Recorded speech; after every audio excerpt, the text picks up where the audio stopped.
Good morning. I'm outside the new Kia showroom here in Glenmarie, and today we are about to go on an epic drive from here to Penang in the new CKD Kia Carnival. There are 7-seaters, there are 8-seaters, they are all running on diesel and they should all be a lot of fun to drive. My name is AIMAN ABDULLAH, this is MalaysianMotoring, and this is our preview drive of the new Kia Carnival.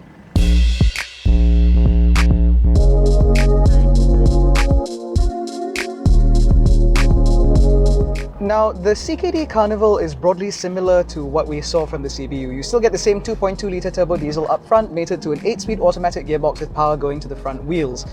But it's all the little things in here that's changed. Now, we're driving the 8-seater high-spec, which means we get things like adaptive cruise control, a full ADAS suite with stop-and-go function, blind spot monitoring, lane keep assist, and so on, as well as ventilated front seats, which is very nice on a long drive. But as standard, the new CKD Carnival comes with a lot of really nice features. Things like a 12-speaker Bose audio system, for example, is very nice. Unfortunately, the 12.3-inch instrument cluster, digital instrument cluster, is limited only to the 8-seater high and 7-seater high variants. The lower 8-seater mid-spec variant does not get it, which means it does look a little bit like the CBU model. But like I said, because the basics of the car haven't really been changed, it means that it's a very similar experience. So behind the wheel, it feels like a very large car. It doesn't feel unwieldy like some MPVs can be.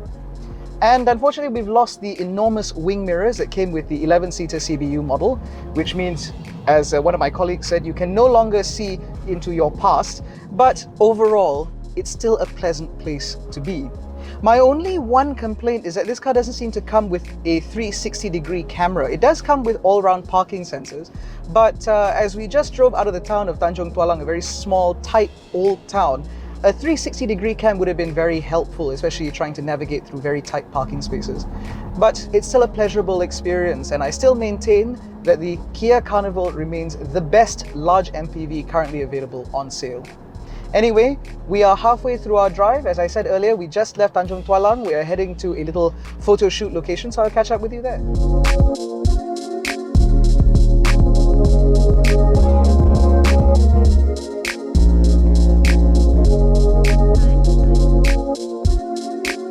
Good morning, viewers. So it's the second day, and now we finally have a chance to actually take a walk around the officially launched CKD Kia Carnival. Now behind me is the 7-seater high-spec, and over there is the 8-seater high-spec. And we've also got an 8-seater mid to look at, so we'll take a look at these two cars first.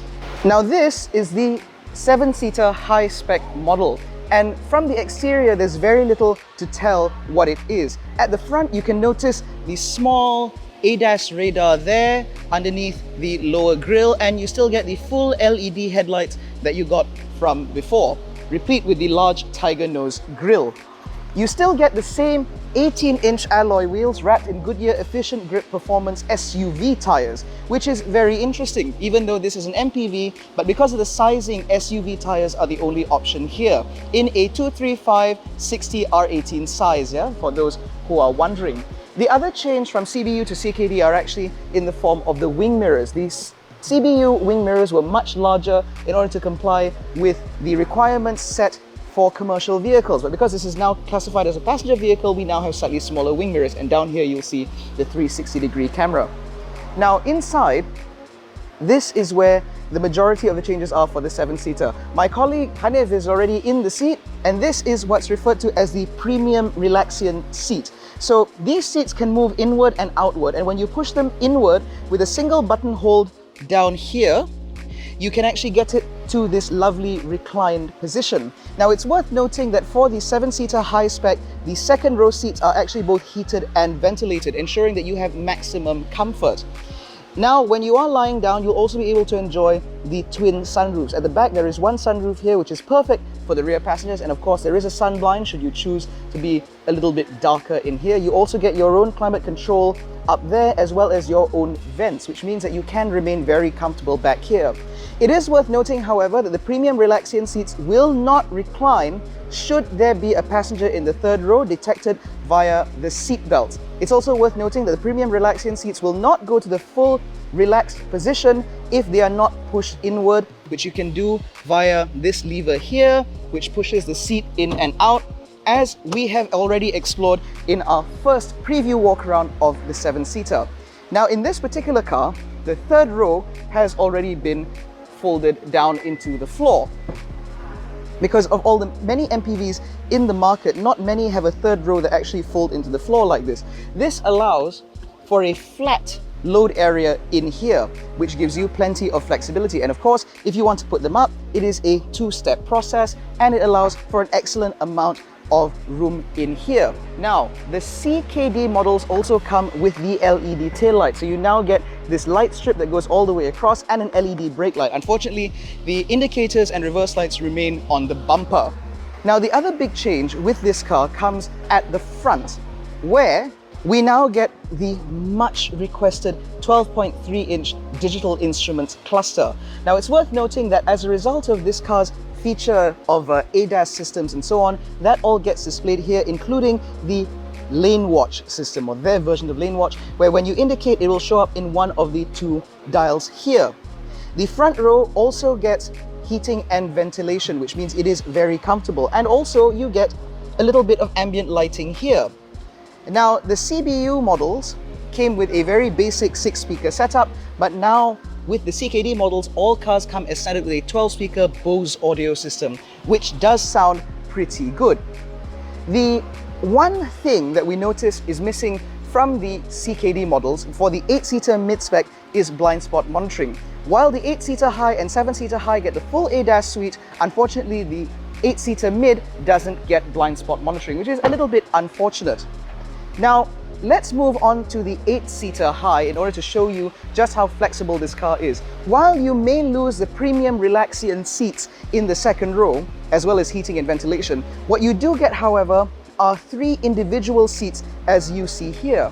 And because these seats are infinitely customizable, you can put these seats in this position, for example, which will allow you to sit more comfortably and be able to talk to the passengers in the third row. Or if you have a child seat fitted to this middle seat, you can sit here as a parent and look over the child during your journey.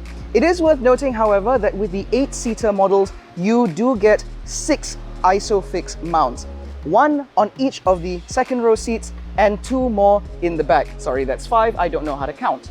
You do still, however, get the dual sunroofs, as you can see, as well as your own climate control and your own vents back here, which means that this is a very practical vehicle for families. It is also worth noting that the second row windows do actually roll down, and you also get privacy blinds for the second and third row. So if you do have children, if you do have toddlers, you can ensure that they are kept shielded away from UV rays pretty well.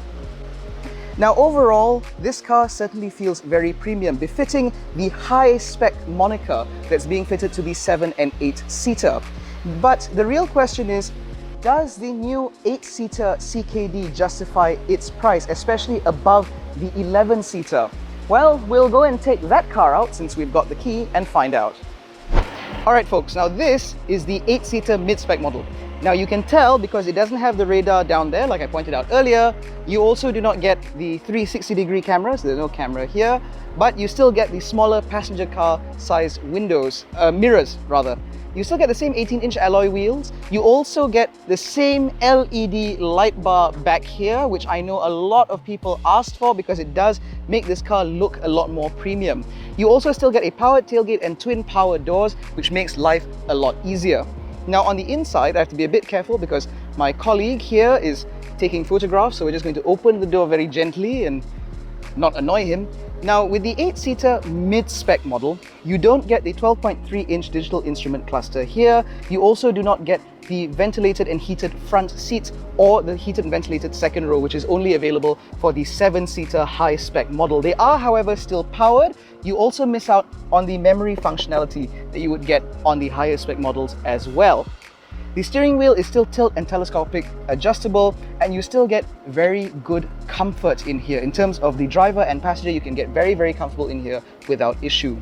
The other thing that you miss out, in addition to not having the radar at the front, is you also miss out on blind spot monitoring, which is very strange given the fact that 11-seater CBU came with blind spot monitoring, but somehow this vehicle does not. Now, when we move to the back, as you can see, for the 8-seater, for mid and high spec models, you get the same seating arrangement, which is 3 separate seats. And of course, these seats can be removed and turned around like I demonstrated earlier with the 8-seater high spec model. You also still get your own climate control up there and your aircon vents all the way. And because this car is currently set with the 3rd row up, even with the generous amount of legroom here, you still get a good amount of legroom back there. As you can see, this may seem a little bit tight, but bear in mind that these seats sit quite high off the floor, which means you get a very good angle, and the seat bases themselves are quite long and angled to ensure that you get very good under-thigh support.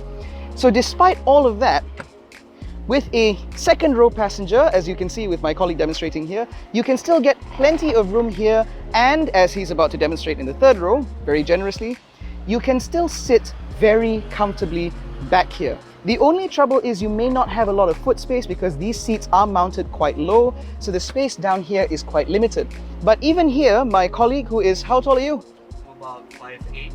My 5'8" colleague here can still sit relatively comfortably back here. And of course, and if the 2nd row passenger is not an arse, you can actually put the seats about here and then you have a lot more legroom back there. So overall, it's pretty clear that even the 8-seater mid-spec model is a very good purchase. Now, it's worth noting, of course, that the CKD models are a little bit more expensive than the CBU cars. This is, of course, because you now get the standard Bose system, like I mentioned earlier, as well as slightly different seating arrangements. And this is all part of Kia's offering more options and variants for customers. So, with the driving experience that we mentioned earlier, and the new interior specifications, and the new seating layout, what do you think of the new 2022 CKD Kia Carnival? Let us know in the comment section below. In any case, that has been our very quick look and preview of the new Kia Carnival. If you enjoyed this video, please give it a thumbs up, subscribe to the channel, hit the little bell icon to be notified every time we make a new upload. Don't forget to follow us on Facebook, Twitter, and Instagram. All the links are in the description below. Thank you so much for watching. We'll catch you in the next one.